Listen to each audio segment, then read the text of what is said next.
Добро утро, почитувани слушатели на Радио Лидер. Добре дојдовте во уште едно издание на Утринско еспресо на 98,1 FM. Утро ќе разговараме на тема Европска Унија. Тема која е толку долго застапена во нашите медиуми и постојано се вртиме во еден круг. Ќе се обидеме да дознаеме како да излеземе од кругот од професорот Васко Наумовски, човек со искуство и во дипломатијата, човек кој добро ги познава меѓународните односи. Како ја коментирате вчерашната посета на Антонио Коштан, или првиот човек на Европскиот совет, практично? Не знам дали е прв човек на ЕУ, тоа е една комплицирана, како да кажам, комплициран политички систем на нивото на Босна и Херцеговина, па не знаеме кој е што, но како ја коментирате посетата? И обично посетите треба да имаат некаква суштина. Ние вчера не слушнавме ништо ново. Да, добро утро, поздрав и до слушателите. Во самото ваше прашање се загатнува и суштината, би рекол, и на проблемот, не само на проширувањето, туку на целокупниот начин на функционирање на Европската Унија. Нашиот вчерашен гостин е претседател на Европскиот совет, една институција и функција која што беше замислена кога се создаваше да представува некаков заеднички глас, заедничка позиција на сите членки на Европската Унија, знаејќи дека во таа институција, Европскиот совет, членуваат премиерите и претседателите на државите членки. Меѓутоа и при вчерашната посета и пресконференцијата ние видовме дека за она што нам ни е најзначајно, тоа е процесот на проширување, идеите како да се надмине статус квото, во суштина не постои единствен став.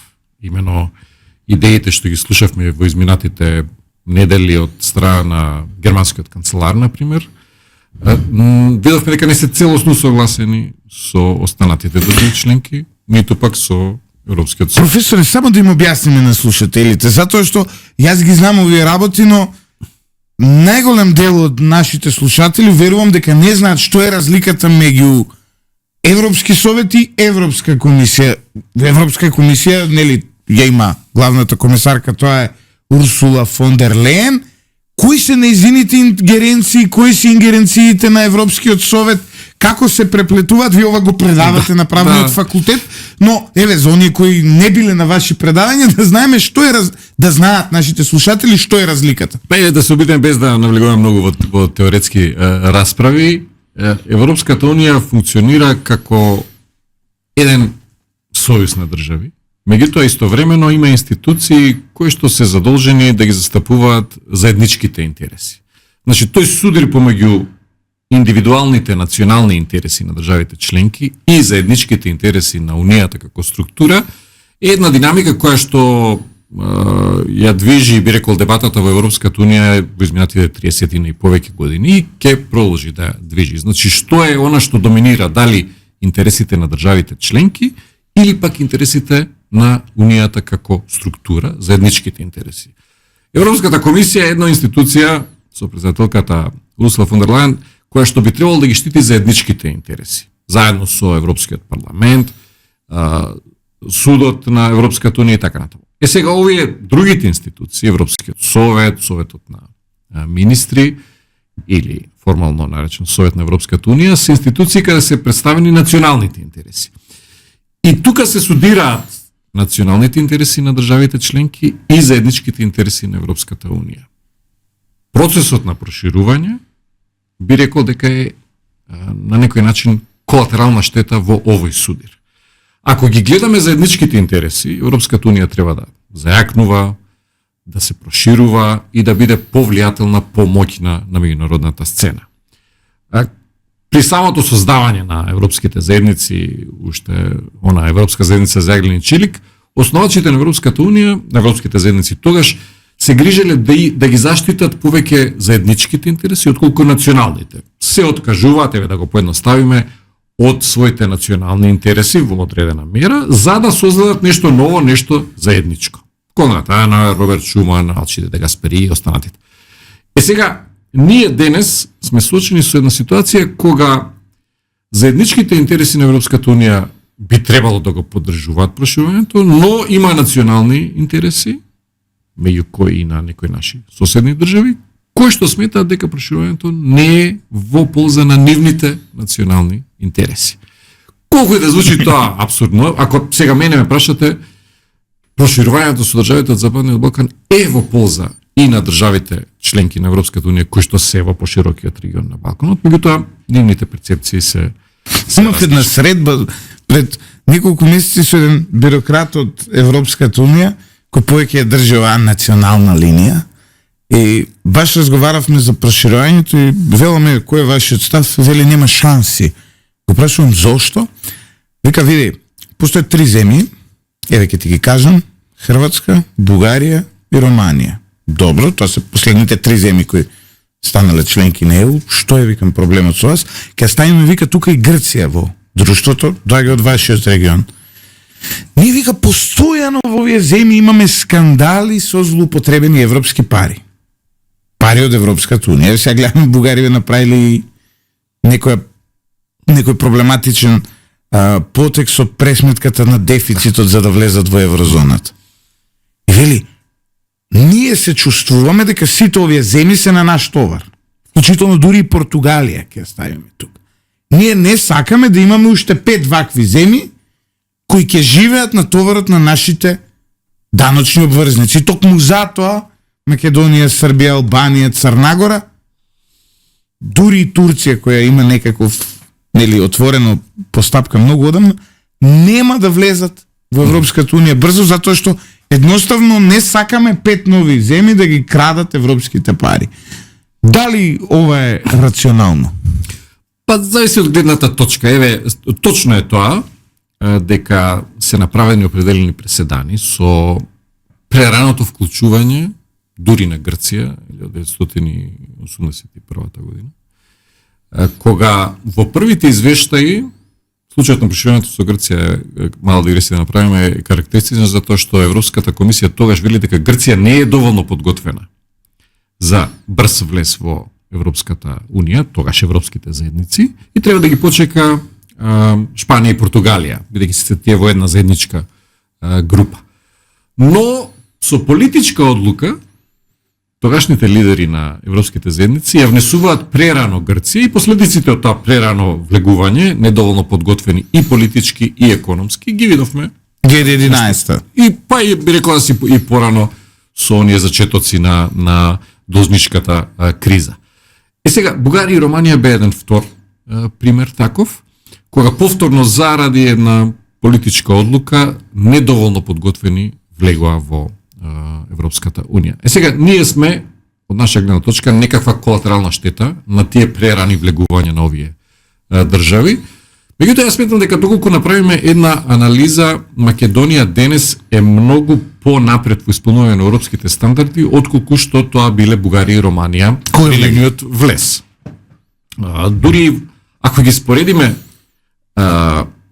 состојбите во Македонија денес, пред формалниот почеток на преговорите, би требало да ги споредиме состојбите во државите членки, кои што сега се членки од Централна и Источна Европа, кога тие ги започнувале преговорите. Значи, денес сме ние многу понапред, меѓутоа, правилата денес се малку поинакви, или барем се толкуваат поинаку. Поставени се повисоки стандарди. Формално не се, меѓутоа, по-нефлексибилно се толкуваат. Токму заради овие, би рекол, несоодветни одлуки, да ги наречеме, со прераниот влез на Бугарија и Романија. Меѓутоа, ако ги анализирате, еве јас, како и многу други наши колеги, сум имал прилика да соработувам и со универзитети и од овие две држави.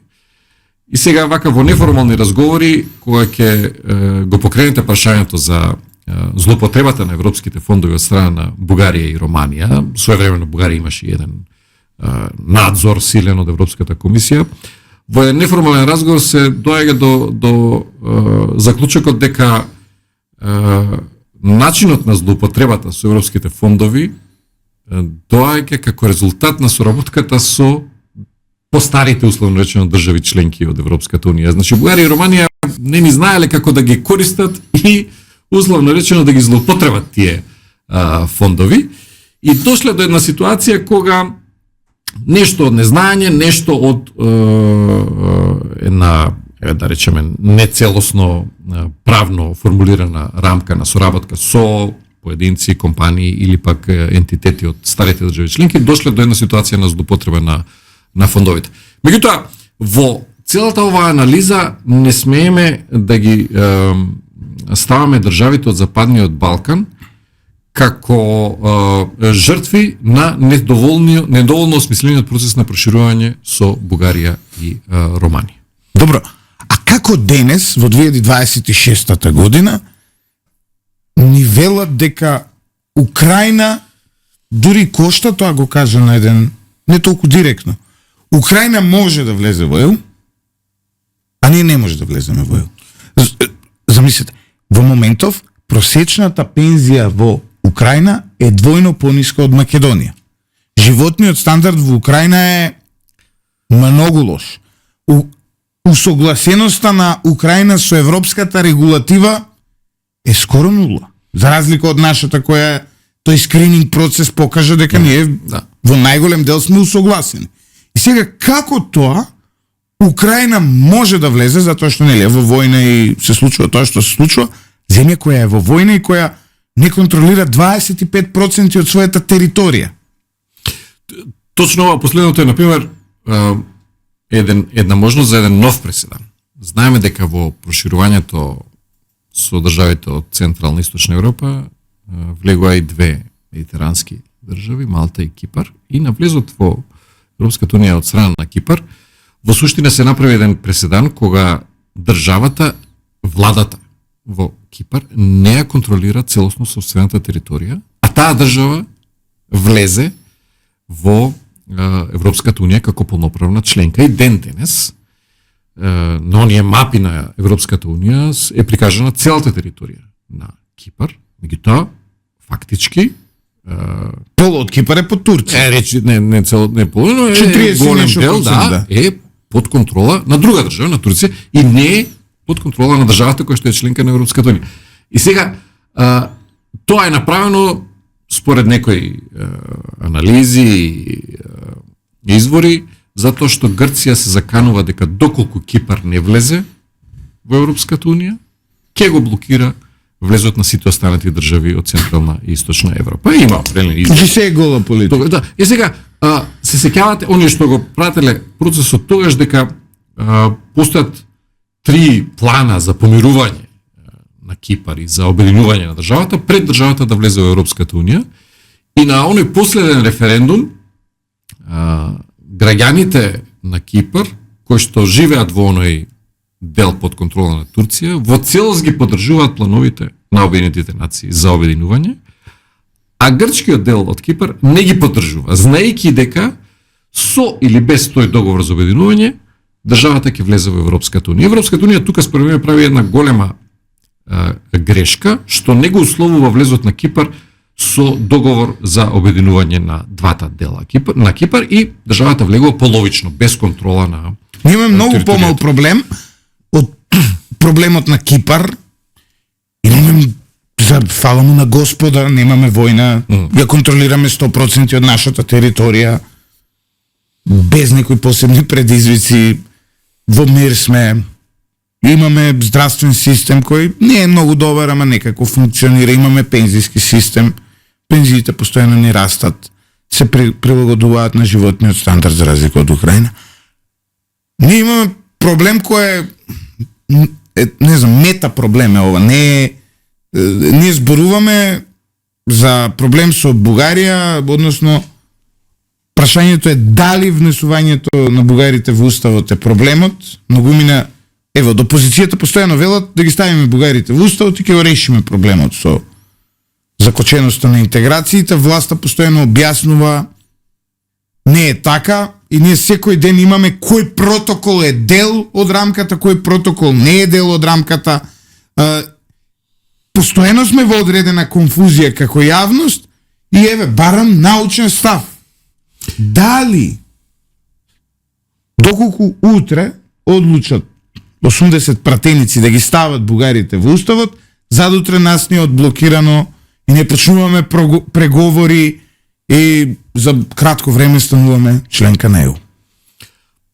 Доколку се направи сега веќе и една историска анализа на процесот на проширување, Македонија ќе биде единствена во тој процес по многу прашања. Едно од прашањата е нашите билатерални спорови и второто прашање е степенот на отстапките направени од страна на Македонија во процесот на проширување. Имаме денес веќе генерации што не се ни сеќаваат какви ветувања сме добивале од страна на високи представници на Европската Унија. И ако се направи еден преглед на дневниот печат, да речеме, од втората половина на 90-тите години, почетоците на овој век, поврзани со кризата во Косово 99-та година, војната, кризата кај нас 2001-та година, реформите на територијалната поделба, промената на името е на претходно имавме политички диалог во собранието, мајски договор, победник со победник, правишна застапеност и така натаму. Сега секогаш јас би рекол, речи си секогаш, можеби некои изјави не биле такви. Тие барања за отстапки од Македонија, па ако зборуваме отворено и за отстапки и од македонскиот народ во оние внатрешни односи, биле проследени со ветувања дека ова е последното што треба да се направи со цел портите на Европската Унија да бидат ширум отворени. Дури и тој израз се користи. Хавире Солана, например, го паметиме. Да више го заборавија дека постои тој човек, ама повеќе представници на европските комисии, министри за надворешни работи на држави членки, еврокомесари за проширување, и секогаш фразите се горе-долу исти. Сега е моментот, вратите ќе бидат отворени, ова е последниот чекор. Па дури вчера слушнавме дека процесот на проширување ќе бил заснован на заслуги. А ние знаеме дека процесот на проширување не е заснован на заслуги. Значи, ако беше заснован на заслуги, Македонија веќе ќе беше членка на Европската Унија, затоа што ако ги анализирате реформите во поглед на исполнување на копенхагенските критериуми, ние уште пред 15 на години ние сме биле пред Хрватска. Да, ќе споделаме на една ситуација. Сегашниот премиер на Хрватска беше државен секретар за европски интеграции 2010-11. Тоа во ваше време, да. И сегашниот председател на Хрватскиот сабор, на парламентот, беше министер за надворешни европски прашања. И при една наша средба за размена на искуствата, бидејќи тие веќе преговара, ни ги образложува реформите што Хрватска во тој момент ги прави во правосудството. Една од големите реформи беше дека судиите ќе се бираат од судски совет, а не од парламентот. А ние тоа претходно. Нешто што ние го имавме направено 6 или 7 години претходно. И сега и во многу други држави, во многу други области, ќе видите дека и денес. Сега не дека сме ние најдобри, не дека немаме задачи за завршување. Меѓутоа, во една соседна Бугарија, например, Романија, ќе видите дека во многу области Македонија има многу поструктуриран систем. Дали е тоа контрола на јавните финансии, оно што ви го споменавте за своевидната измама што Бугарија има направено за влез во еврозоната, што сега излегува на виделина, такво нешто кај нас ниту се случило, ниту пак може да се случи согласно поставеноста на финансискиот систем кај нас. Сега, точно дека одлуката е политичка и сите они изјави, да се вратам на оригиналното прашање кои што сме ги слушале, ни даваат едно искуство да не бидеме преголеми оптимисти. Еве да бидеме дипломатски коректни. Да, јас верувам дека во Европската Унија, во европските институции имаме многу пријатели кои што сметаат дека Македонија треба да влезе во Европската Унија, дека Македонија има направено многу отстапки. Меѓутоа, реалноста со која што ние се соочуваме е дека нашето билатерално прашање со Бугарија се користи како алиби и од други држави членки на Европската Унија. Јас не сметам дека и покрај тоа што добиваме пораки на поддршка од многу членки на Европската Унија и нивните представници, дека сите други, освен Бугарија, се поддржувачи на брз прием на државите од Западниот Балкан, вклучително и Македонија. Вице-премиерот Николовски имаше еден подкаст, го извадија малку од контекст, но во едно од прашањата тој одговори многу интересно, вели: ние сме малку поискусни, нас нимаат разочарано многу пати, споредбено со Црнагора и Албанија, нели, кои се сега некакви фронт-ранери, особено Црнагора, но вели нека не се надеваат многу. Сега има состанок ЕУ Западен Балкан во Тиват, ако не се лажам. Да. Во петок може да очекуваме дека Црнагора многу брзо ќе стане дел од Европската унија, затоа што тие се нели најнапред во тој процес на преговори, се очекува дека до 2028 беше 2030 и тоа постојано некако се лицитира до кога Црнагора ќе стане член на ЕУ. Не би рекол до 2028 дека би станала членка на Европската унија. Ние сме веќе средина на 2026 година, преговорите се уште не се завршени, самиот процес на ратификација на договорот за пристапување, согласно искуствата, понекогаш може да трае и до 2 години. Некои од државите во Европската унија имаат специфични начини на ратификација, што значи дека самиот процес ќе се одолжи.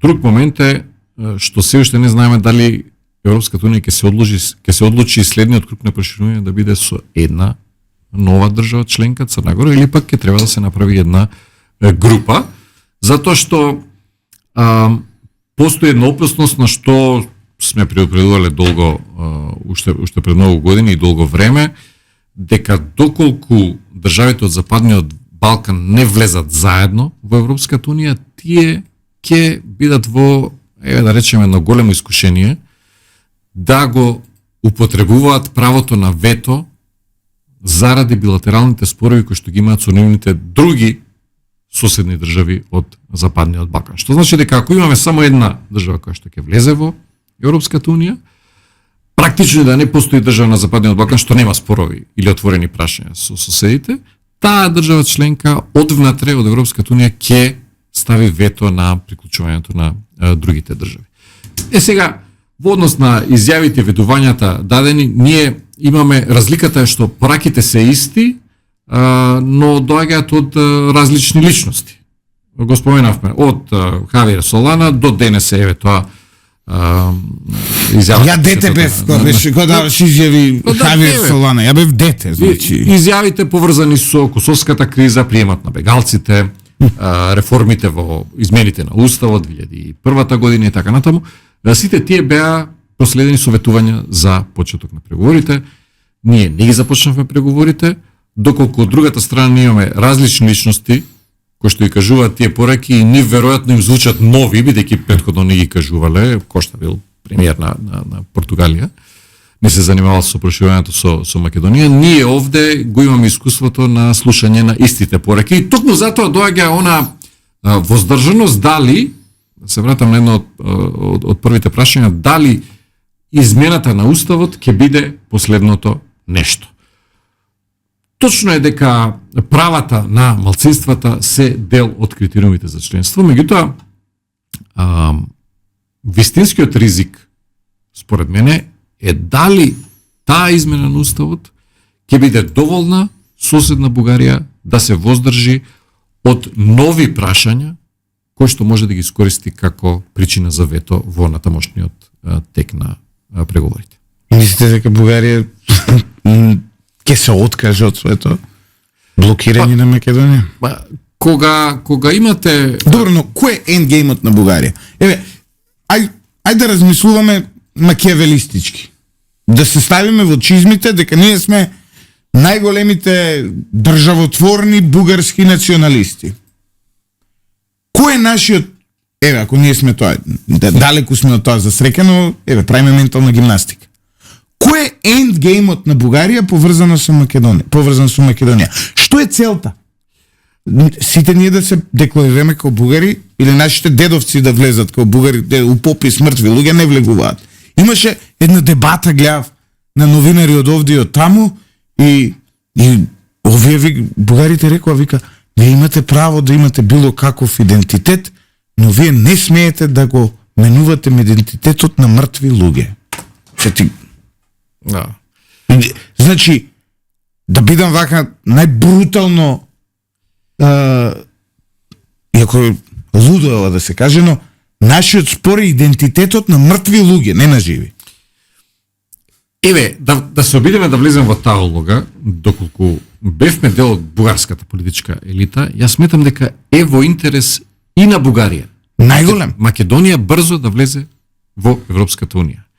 Дали е во интерес на Бугарија на незината западна граница да има држава која што долго време е надвор од Европската унија, каде што фрустрациите растат, економијата не ги користи оние можни придобивки од членството во Европската унија, или пак е во корист да има членка на Европската унија, која што ќе може да делува како своевиден сојузник на сите балкански држави, вклучително и на Бугарија во внатрешните односи во Европската унија, нешто слично што на пример постои со Вишеградската група на држави од Централна Европа.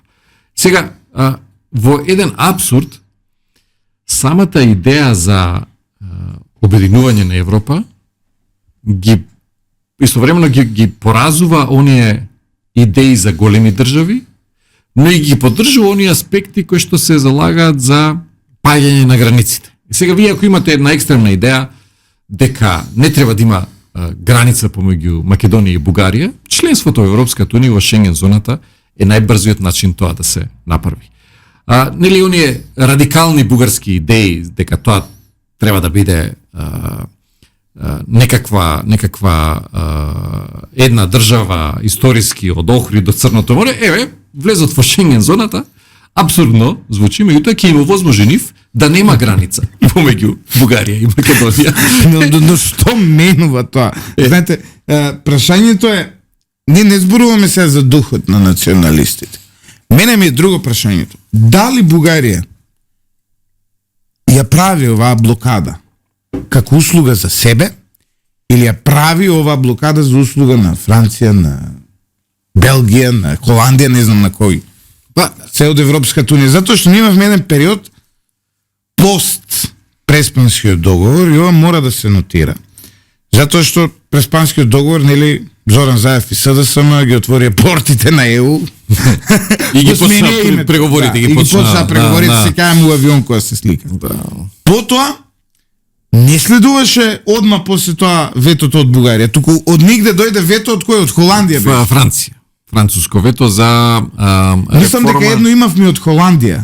Холандија, да, имаше резерви во однос на реформите на правосудството како регион. Да. И после доаѓа тоа, и после има така мала пауза, овие викаат од Европа, добро се, ајде да не бидеме ние криви, после доаѓа Бугарија.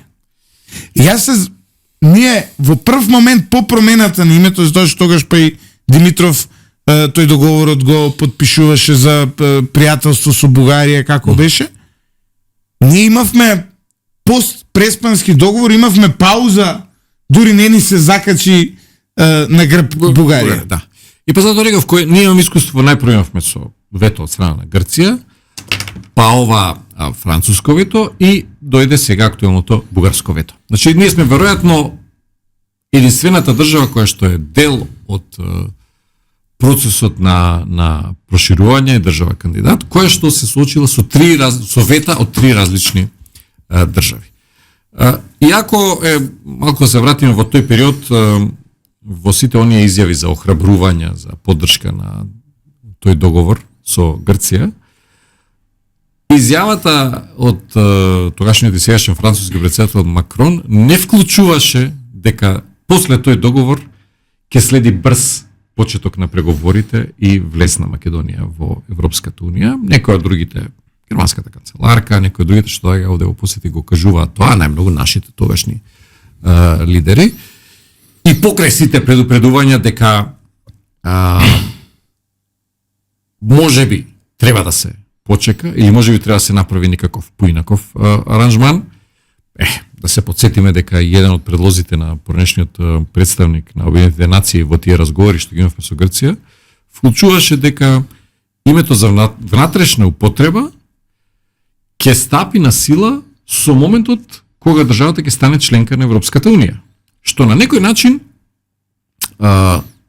беше според мене една подобра алтернатива од она што се потпиша, затоа што внатрешно додека не станеме членка на Европската унија, ние немаше да имаме потреба да го минуваме. Не бил ни све прифати, све направи. Не оценија со ништо. Да. Сега ние не сме успеале како држава да одбраниме историски ниту една позиција. Сега, јас сум политички реалист, мора да бидеме политички реалист. Не од 91-а, од која е основана Македонија, до денес, до 2026-та, ние не сме одбраниле ниту една национална позиција. И успееме ли да одбраниме националната позиција, не внесуваме бугари во устав се додека не добиеме гаранции од ЕУ. Па, во изминатите 2 години гледаме дека тоа е така. И ако јас слушам сега некои изјави од опозицијата, дека тие ќе го направат тоа откако ќе дојдат на власт, а забораваат дека до пред 2 години тие беа на власт и не успеваат да го. Им требаат 80 пратеници. Да, значи без ВМРО ДПМН, дали е ВМРО на власт или опозиција, без ВМРО ДПМН не може да се заврши промената на уставот. Тоа го видовме и кога беше во опозиција, го гледаме и сега кога е на власт. Што значи дека таа позиција според мене сега немаме ние моги да посредуваме помеѓу политичките партии, но позицијата според мене треба да биде поддржана и од опозицијата сегашна и да имаме една заедничка позиција која што ќе ни даде, јас тоа многу пати сум го кажал, ќе ни даде ветер во грб на преговорите на меѓународна сцена. Еве сега повторно се ставиме во улогата на бугарските политичари, доколку ние гледаме дека во Македонија партиите се раскарани и не се единствени, ќе очекуваме да се промени власта, како што имаше една сцена неодамна кога некои радикални бугарски грците им успеа тоа, by the way, да. Радикални бугарски ентитети најавија сојуз со македонската опозиција на некаква средба таму против владата, затоа што владата не сака да направи отстапка во однос на промената на уставот. Сега, ако ние имаме и власт и опозиција, која што цврсто стои на таа позиција, дека ова треба да биде последната отстапка, тогаш со кого ќе воспоставуваат сојуз бугарите? Опозицијата бара референдум исто. Тоа е многу.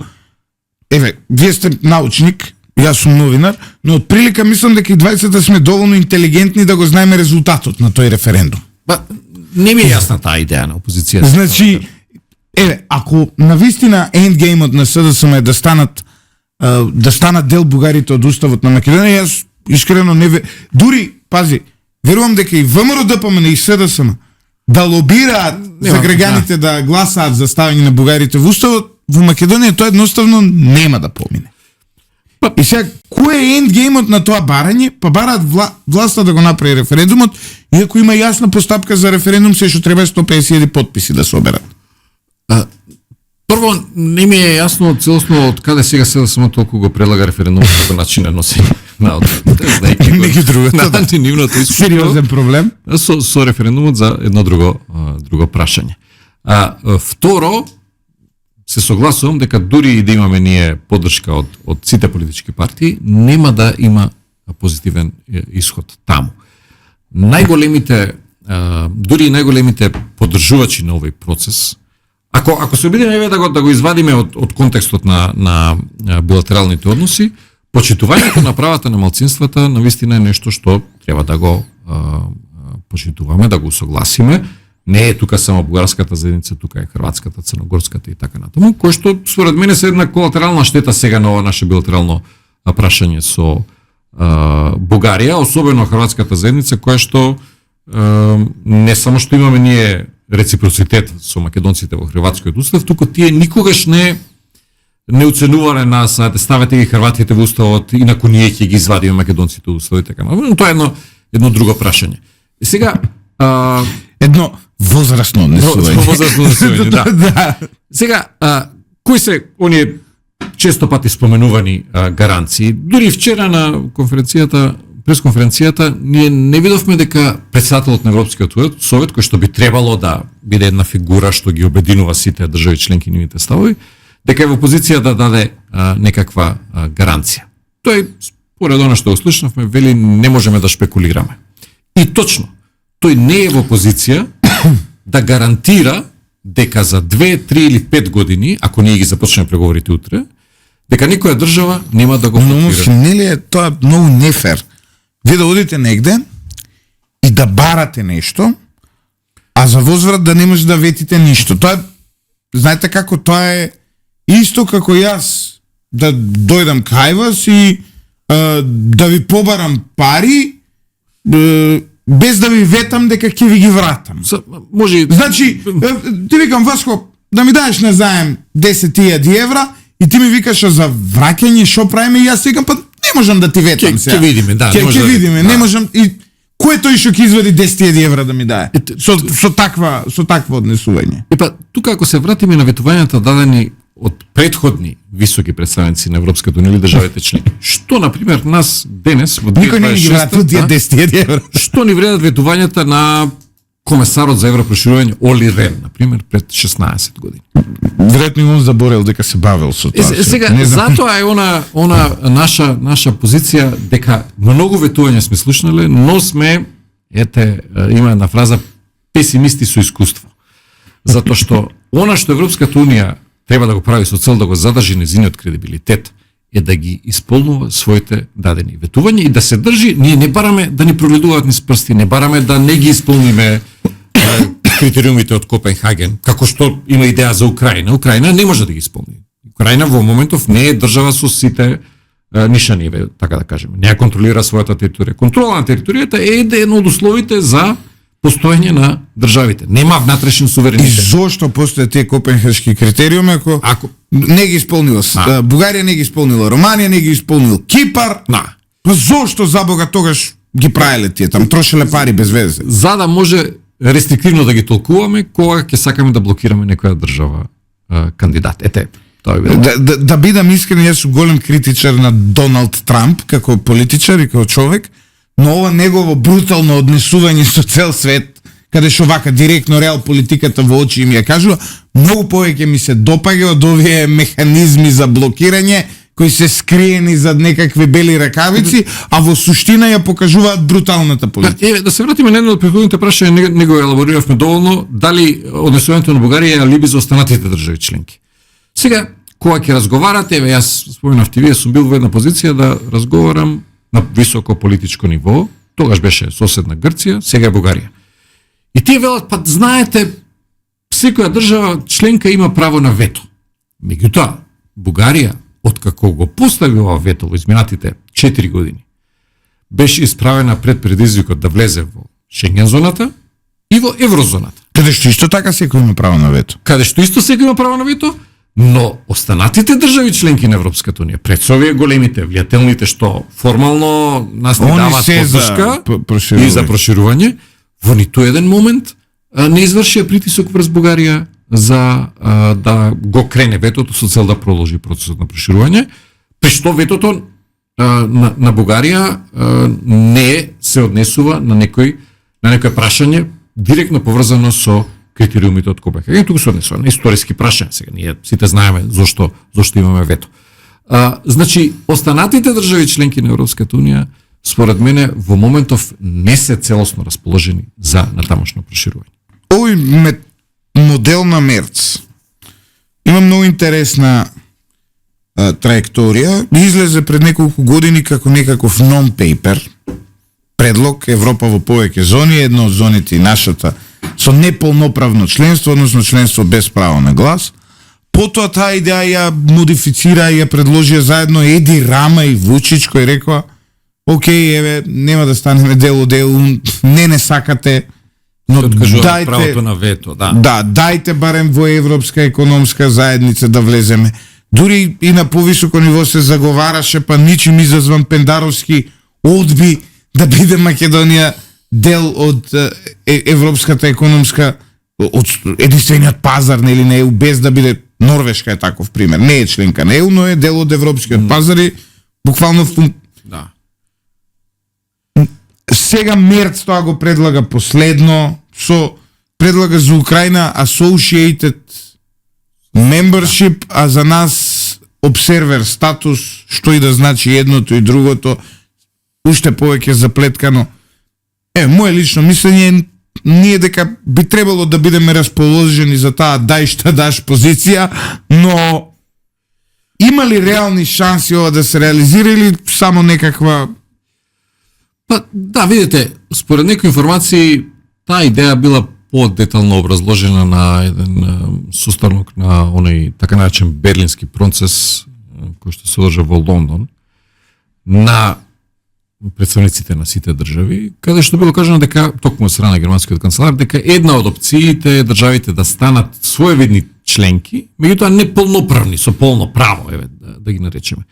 Дека ќе имаат право на членови во Европскиот парламент, право на глас во Советот, меѓутоа нема да имаат право на вето, со цел да се избегнат слични ситуации во поглед на заедничката надворешна и безбедносна позиција, каква што беше, например, позицијата на Унгарија во однос на руско-украинската војна, сметајќи дека некои од државите од Западниот Балкан можеби да бидат положни на туги влијанија. Познати бунтовници сме сите, да не собереш. Едни познати, нас ќе не уценат со 5 милиони евра, сите, буквално. И рече нема пари за овој, сите ќе гласаме кај што треба. И со тоа се загрози заедничката надворешна безбедносна политика на Европската Унија.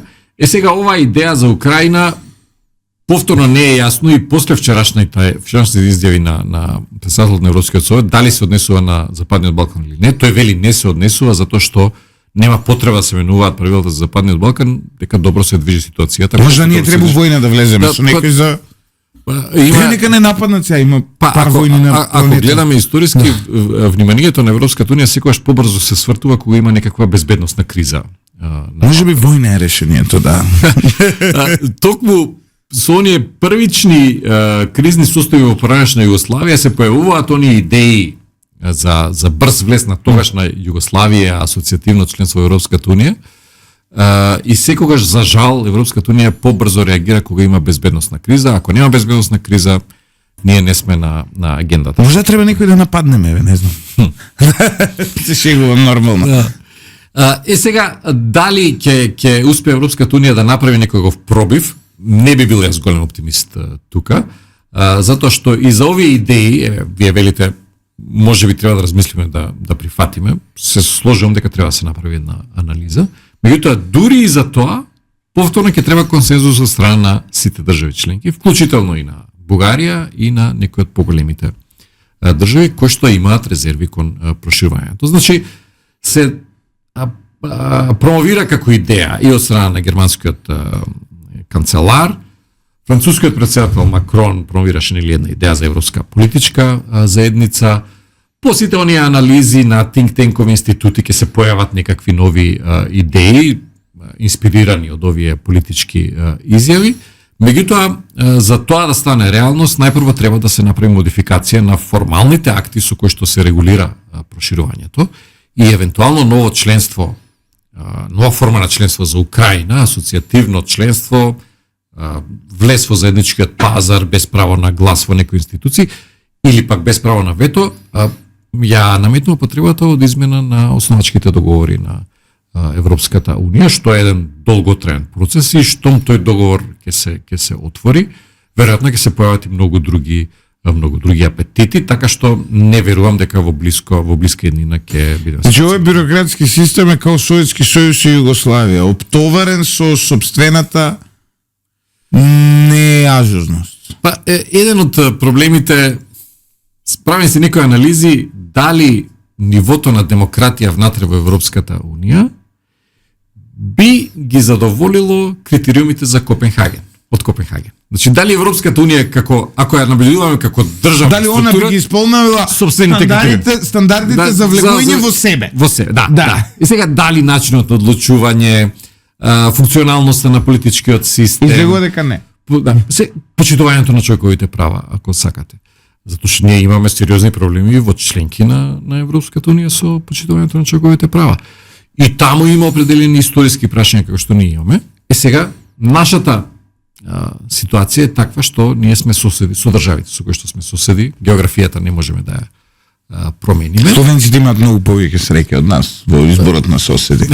Би ги менјале, сака. Не, имало, значи, прашања поврзани со историјата биле дел од проширувањето и претходно. Меѓутоа не до овој обем. Ниту една држава не била соочена со вето, држава кандидат не била соочена со вето од држава членка заради историски прашања. И сега ние повторно Од бугарска гледна точка, измената на уставот е дел од Копенхагенските критериуми затоа што се однесува на човековите права на малцинствата. Меѓутоа, ние знаеме дека во позадина постојат и други прашања. Најлесно би било, Бугарија да даде една изјава политичка, дека нема да ги отвара историските прашања во текот на преговорите. Да, ние имаме една заедничка историска комисија, таа може да си работи, може да работи, да одржува состаноци согласно стандардите во историските истражувања. Многу други држави во Европската унија преговарале, разговарале за историски прашања, некогаш ќе се согласат, но некогаш ќе мора да се согласат дека не се согласуваат. Но ние таква изјава немаме. Напротив, ние имаме изјави од страна на бугарските политичари дека треба да се исполни и нешто повеќе, се споменуваат оние протоколи, дали така како што беа потпишани. Дали ние имаме иднина надвор од ЕУ као земја и дали можеби ние едноставно треба да прифатиме дека тука веќе немаме шанси и треба буквално веќе да не ни правиме вакви емисии, да се подготвиме за тоа како Македонија да живее надвор од Европската унија. Па спинале ние Знаеш, британците беа си отидоа сами и сега еве живеат надвор од ЕУ. Има сериозно движење на луѓе кои бараат да се вратат назад, но едноставно живееме без ЕУ и тоа е тоа. Секоја сериозна држава треба да разгледува различни алтернативи. Сега, ние во изминатите веќе 30 на години би рекол, сме фокусирани исклучиво на членството во Европската унија. И тоа според мене е најдобрата алтернатива, најдобрата можност. Меѓутоа истовремено во изминатите децении ние сме соочени со пречки на тој пат. Што не сега да не звучи многу пристрасно, меѓутоа не зависат само од нас. Ако ние имаме чиста позиција, чист терен, и на вистина процесот се заснова на заслуги, ќе бараме вина во нашите институции, не се донесени законите, не се има и таму вина, дека нема. Не се исполнуваат критериумите, така натаму. Меѓутоа, ако имате причина што не е поврзана со правилата на игра или правилата на игра се менуваат откако ќе започне играта, тогаш на вистина ние треба да сватиме дека патот кон подобраното членство нема да биде без пречки. И ние имаме нашата дипломатија спроведува и активности секако редовни за одржување на контактите, партнерството со Соединените американски држави, економска соработка со држави од други региони. Нашата незгодна ситуација, еве ние споменавме некои други држави, Исланд, например, не е членка на Европската. Што мислам дека имаше некои апликации, па се повлече апликацијата, повторно, како се менуваат владите, таму има различни мислења. Меѓутоа, не можеме целосно да се споредиме со нив, затоа што тие се обкружени со риби. Не, и соседи им се, на Исланд соседите се Данска, Норвешка, Британија. Мислам, и соседи да, кој од кој бои? Како да ви кажам? Сега, ние сме соочени со една ситуација кога економски сме интегрирани најмногу со државите членки на Европската унија. Немаме излез на море. Сите наши трговски контакти во најголем дел се со компании од државите членки на Европската унија. Најголемиот извоз го остваруваме таму и со тоа профитот за нашите компании. Така што точно Европската унија е најдобрата можност за нас. Меѓутоа треба да бидеме свесни дека уште извесен период можеби нема да станеме полноправна членка на Европската унија. Уште многу извесен. И да градиме нашата стратегија за развој на државата без полноправно членство. Тоа не значи дека сме се откажале од идејата, меѓутоа да се соочиме со реалноста, да не живееме во една лажна перцепција дека утре ќе станеме членка на Европската унија. Не дека утре, ама дека за 10 години. Толку сме очени што више 10 години прифаќаме како рамка. Да знаеме дека скоро нема да се случи тоа и соодветно на тоа да ги димензионираме нашата надворешна политика, економскиот развој, трговските односи со други држави и така. Добро, еве, сега ќе бидам неконвенционален во прашањето. Од НАТО не постои начин да ви исклучат од НАТО. Не постои. Значи влегувате во НАТО и вас не може да ви исклучат. Во ЕУ сме блокирани, па кои реперкусии ќе ги имаме доколку ние утре 80 пратеници одлучат дека државата се вика Република Македонија, идеме во Обединети нации, добар ден, ние се викаме Република Македонија. Па, широки се тие може би ние анализи. треба да знаете како, јас обично тоа го имам дома како метод на решавање проблеми. Која